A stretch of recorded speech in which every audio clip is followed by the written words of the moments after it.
is my pleasure to welcome to this stage the next President of the United States, Kamala Harris.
Okay, we got some work to do. We got some work to do. We got some work to do. Can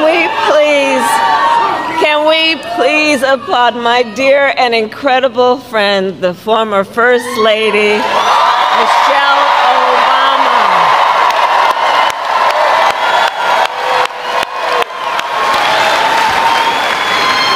And I just have to say, I've known Michelle for years, and she is an inspiration. I know everybody here knows this.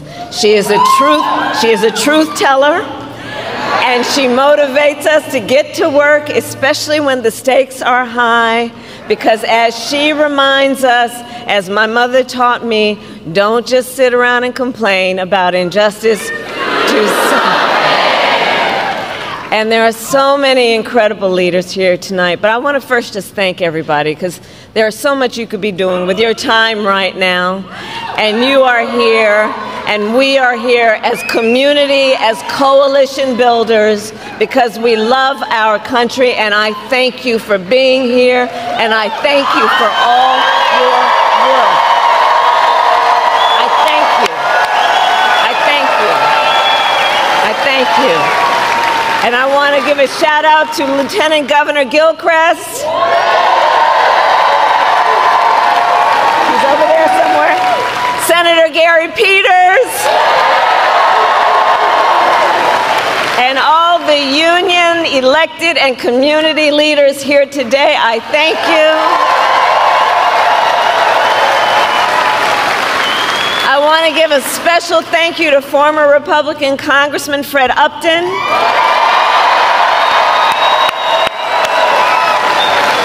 who represented Kalamazoo for decades and has endorsed our campaign because, as he put it, ours is the team that will bring people together, strengthen our economy, and get things done for the American people.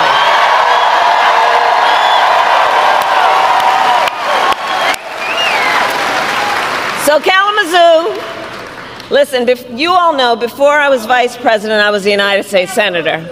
And before that, I know you want to say Kamala Zoo, I heard you.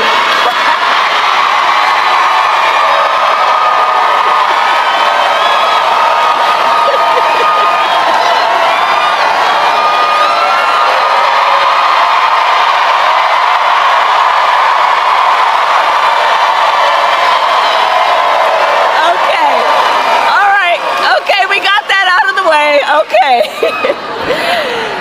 So listen, before I was vice president, and before that I was a two-term Attorney General of California, I was a senator and a two-term Attorney General of California, and before that a district attorney, and before that a courtroom prosecutor. And in those roles, I took on perpetrators of all kinds. Predators, fraudsters, and repeat offenders. I took them on, and I won.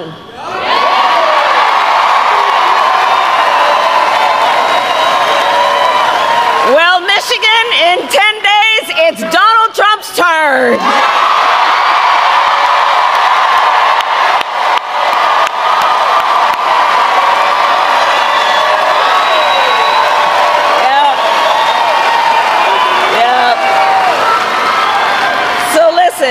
We've got just 10 days left. Well, you know, I hear your chant, but listen, the courts are going to handle that. We're going to handle November. Okay? There we go.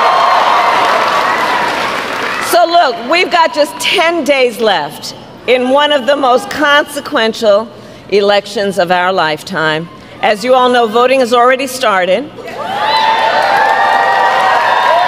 And everybody here knows this is going to be a tight race till the very end, so we have a lot of work to do.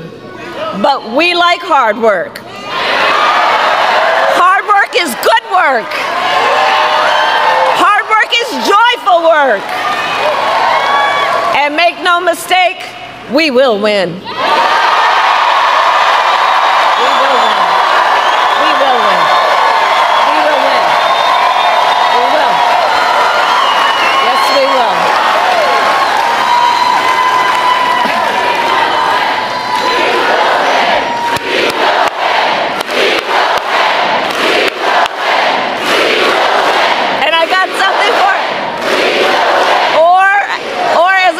Former president would say, yes, we can.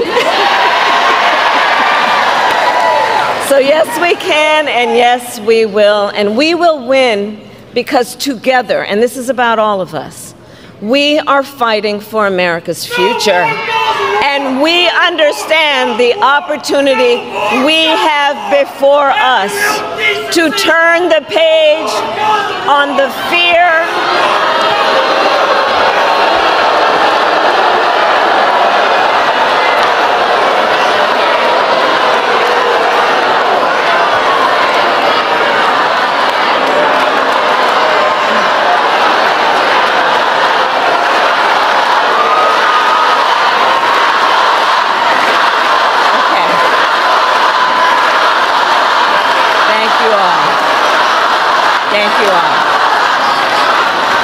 Thank you all. And listen, on the topic of Gaza, we must end that war.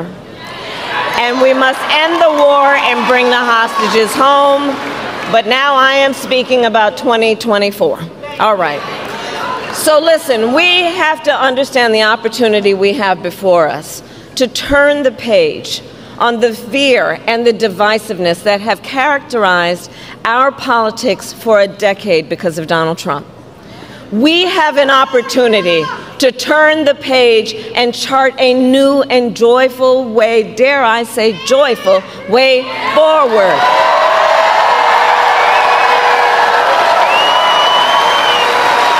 Where we tap into the ambition and the aspirations and the dreams of the American people.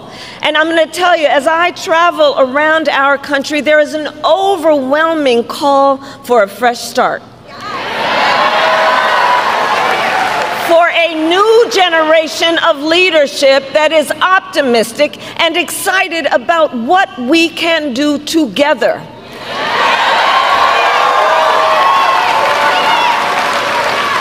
There is a yearning in our country for a president who sees the people, not just looking in the mirror all the time, but sees the people, who gets you and who will fight for you. That is what this election is about. And my whole career, I have put the people above partisanship. I never ask somebody, are you a Democrat or a Republican before I offered help. Instead, the first and only thing I asked is, how can I help you?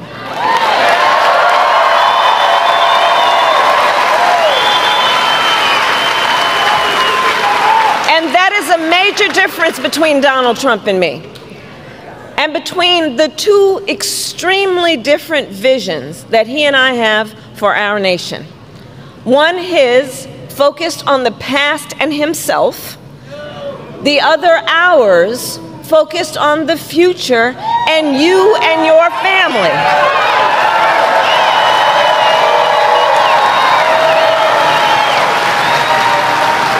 Together, we will build a future where we bring down the cost of living. And that will be my focus every single day as president. Because look, while inflation is down and wages are up, prices are still too high. You know it and I know it. And unlike Donald Trump, who had $400 million handed to him on a silver platter and then filed for bankruptcy 6 times,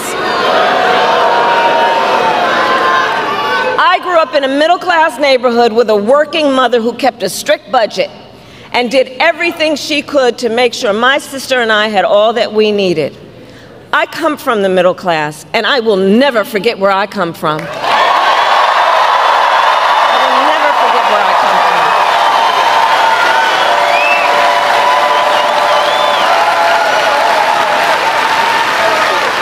And so my common sense plan is about lowering the prices you pay on everything from prescription medication to groceries to housing.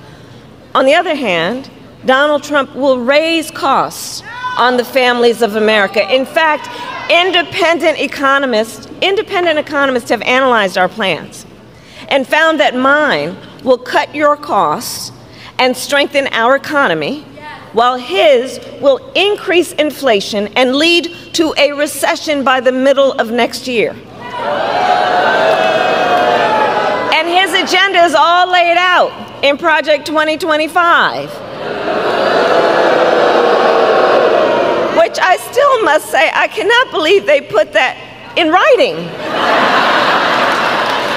I mean, they put it in writing, they bound it, they handed it out. And if you get your hands on it, Google it. It's a detailed and dangerous blueprint for what he will do if he is elected president. Donald Trump will impose a 20% Trump national sales tax on everyday basic necessities, which will cost, the economists have measured it, will cost the average family nearly $4,000 a year. On the other hand, I will take on an issue like corporate price gouging. I've done it before, and I will do it again. Donald Trump will give massive tax cuts to billionaires and the biggest corporations, exactly like he did the last time he was president. I will give middle-class tax cuts to 100 million Americans, including $6,000 during the first year of a child's life, that will also lift America's children out of poverty.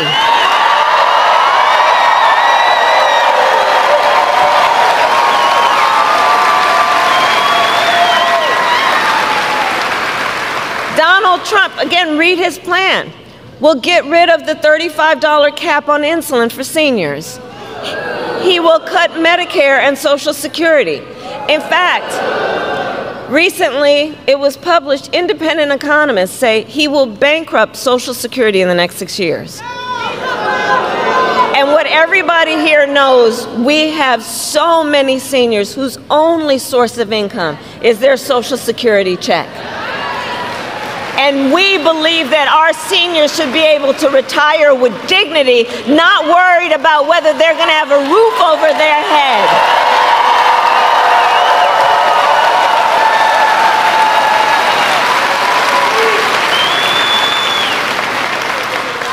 And we believe that their families also should not be overwhelmed by the cost of home health care, which is why my plan includes ensuring that instead of you who are taking care of your elder relative, you know, I took care of my mother when she was sick, And I know what that is like.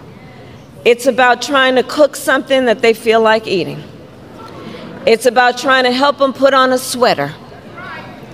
It's about trying to say something that maybe will bring a smile to their face and maybe make them laugh from time to time.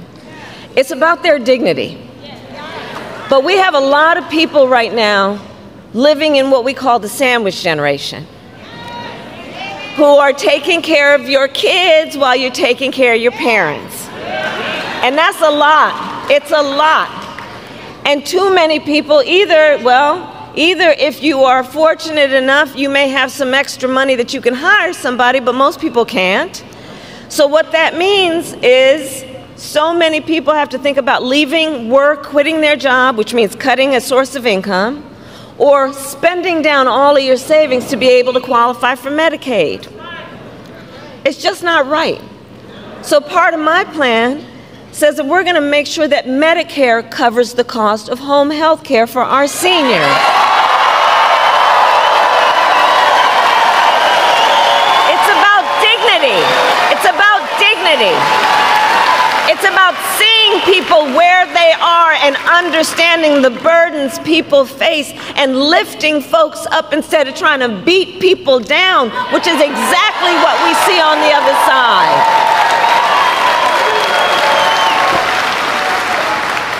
On top of that, my plan will bring down the cost of housing because we know housing is too expensive. And for so many people, you know, generations ago, folks could kind of count on the American dream. But it's out of reach for far too many people. And so we're going to bring down the cost of housing, including creating incentives for more home building, and we are going to create a $25,000 down payment assistance for first-time home buyers. Just to get your foot in the door. Because the way I see it, it's not enough that you're just able to get by. I want you to be able to get ahead.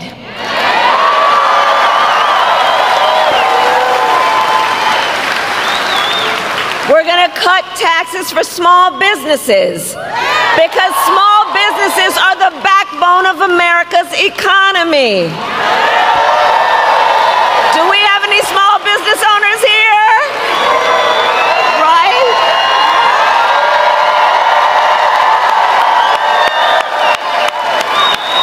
I love our small businesses.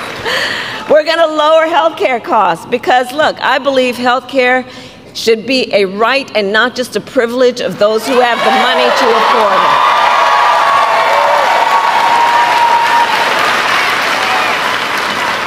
On the other hand, we've got Donald Trump, who intends to end the Affordable Care Act, or as we like to call it, Obamacare. And he would take us back to when insurance companies had the power to deny people with pre-existing conditions. You remember what that was like? Well, we are not going back. We are not going back. Because we are about moving forward.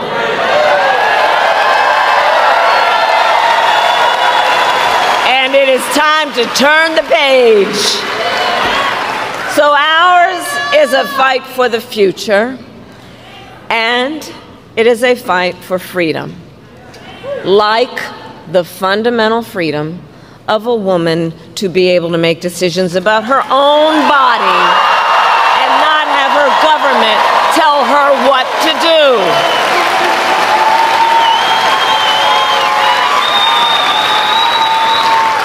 Remember how we got here. Donald Trump hand-selected 3 members of the United States Supreme Court with the intention that they would undo the protections of Roe v. Wade. They did as he intended, and now 1 in 3 women in America lives in a state with a Trump abortion ban.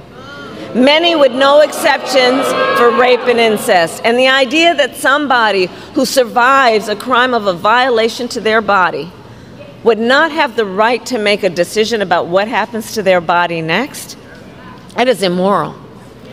And let us agree, one does not have to abandon their faith or deeply held beliefs to agree that the government shouldn't be telling her what to do.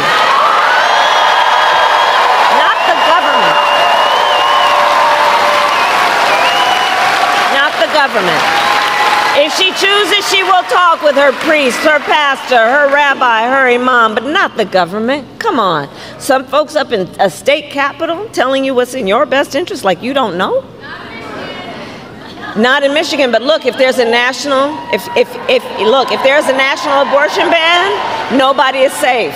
And that's why I so thank everybody for being here, knowing this is at stake for everybody and fighting for everybody's rights.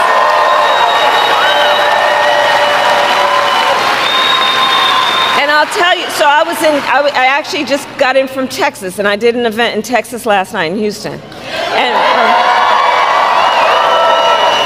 And if you saw it, you probably saw some of the stories about what has been happening in our country. The suffering. And you know, Donald Trump still refuses to even acknowledge the pain and suffering he has caused. He insists that, and I'm going to quote, everybody wanted Roe v. Wade to be overturned. Come on, everybody wanted this? Women are being denied care during miscarriages? Some only being treated once they developed sepsis? They didn't want this. Couples just trying to grow their family who have been cut off from IVF treatments? They didn't want this. The men of America seeing their daughters, wives, sisters, and mothers put at risk because their rights have been stripped away? The men of America don't want this. Women have died because of these bans. How could anybody say that they wanted this? And you have heard me say, I do believe Donald Trump to be an unserious man. But the consequences of him ever being president again are brutally serious. Brutally serious.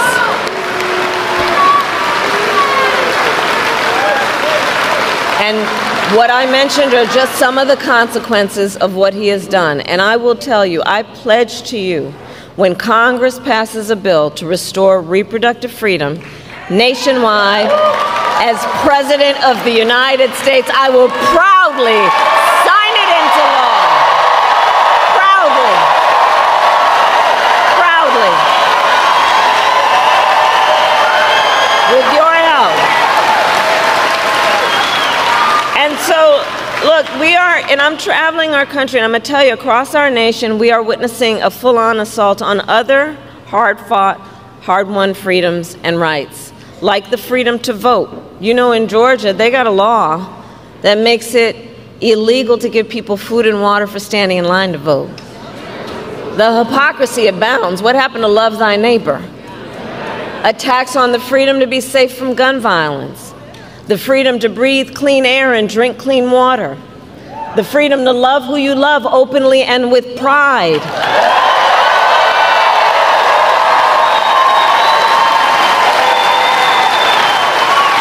These things are at stake. And generations of Americans before us led the fight for freedom, and now the baton is in our hands. Now the baton is in our hands.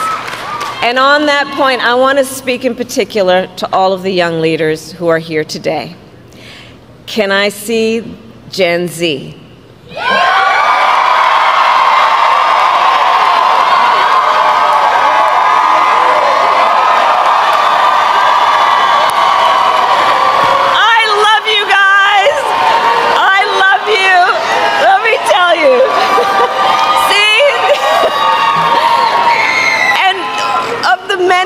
That I just think are so great about you.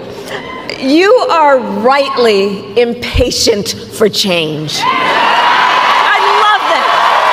I love that. You who have only known the climate crisis are leading the charge to protect our planet and our future. You who grew up with active shooter drills are fighting to keep our schools safe. You, who now know fewer rights than your mothers and grandmothers, are standing up for reproductive freedom. And for you all, these issues are not theoretical, they're not political, they're your lived experience. And I want to tell you, I see you, and I see your power. And I know many of you are voting for the first time. Who's voting for the first time? Can we hear it for our young leaders and first-time voters?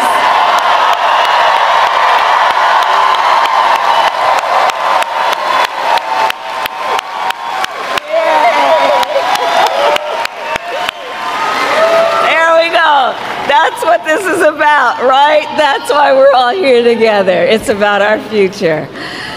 So listen, so much is on the line in this election. You all know that. And this is not 2016 or 2020. The stakes are even higher.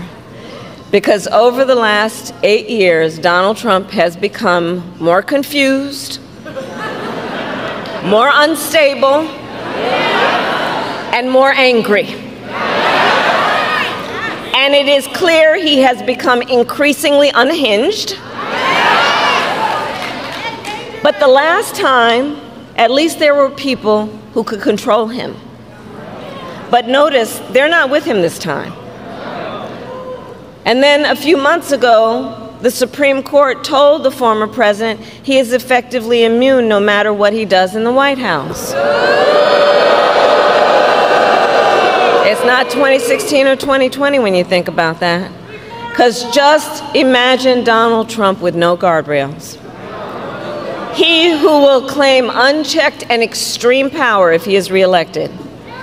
He who has vowed he will be a dictator on day one. He who has said he wished he had generals like Hitler's.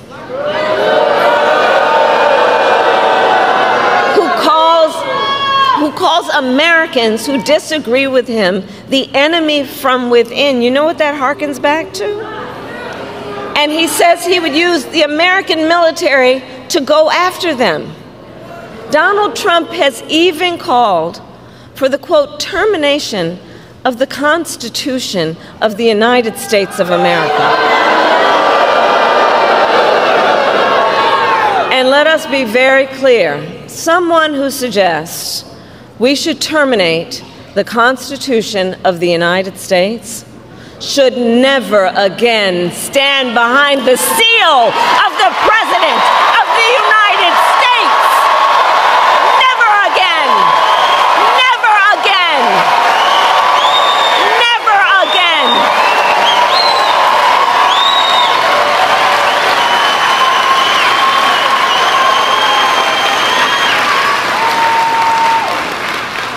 No. So there is a huge contrast in this election, and I'm going to ask everyone to just imagine the Oval Office in 3 months. So you can picture it. But here's what I say to the folks who are watching. It's either Donald Trump in there stewing over his enemies list, or me working for you, checking off my to-do list.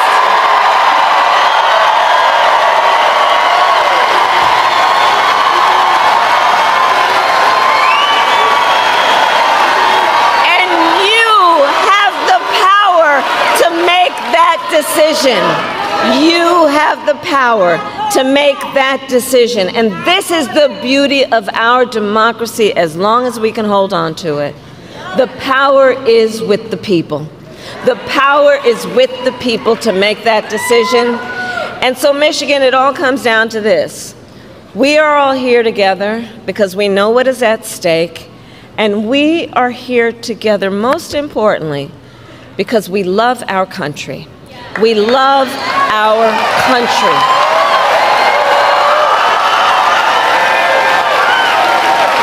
We love our country.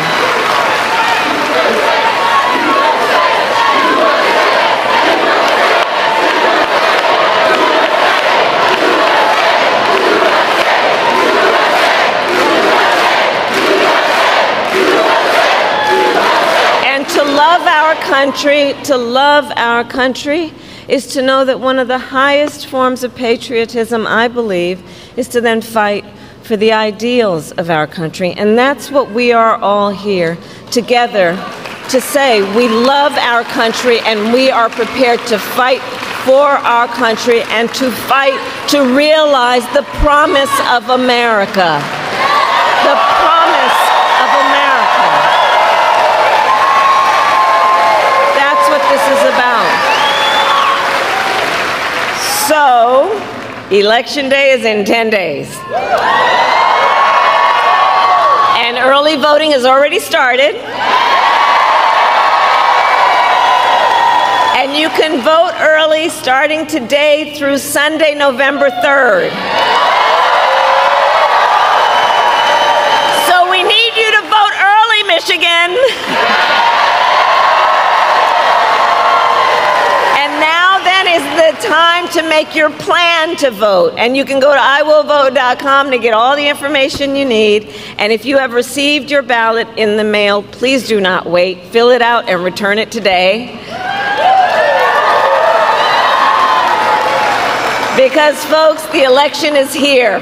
It is here, and the choice is truly in your hands. And your vote is your voice, and your voice is your power.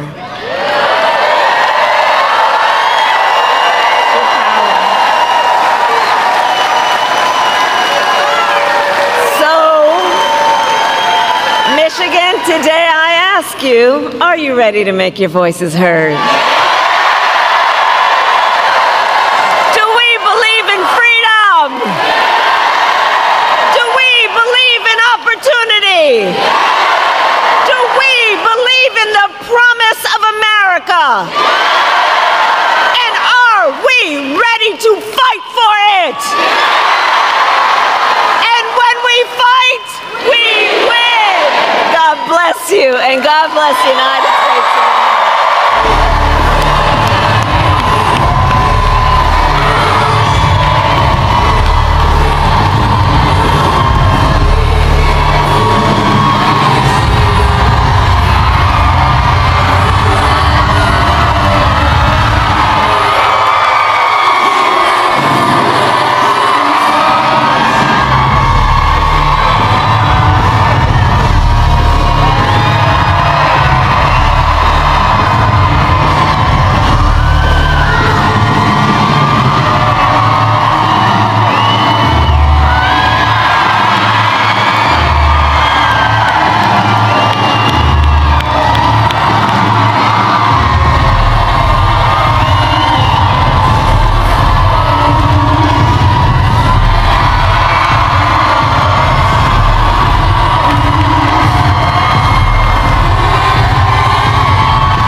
Thank you for watching Noble Black News, where we strive to bring you the real stories and perspectives that truly matter. If you found this video insightful, don't forget to give it a thumbs up, share it with your community, and leave your thoughts in the comments below. We'd love to hear from you. Make sure to subscribe and hit the notification bell so you never miss out on our latest content. Together, let's continue to uncover the untold stories and celebrate the achievements of the global Black community. Stay tuned for more powerful stories. Until next time.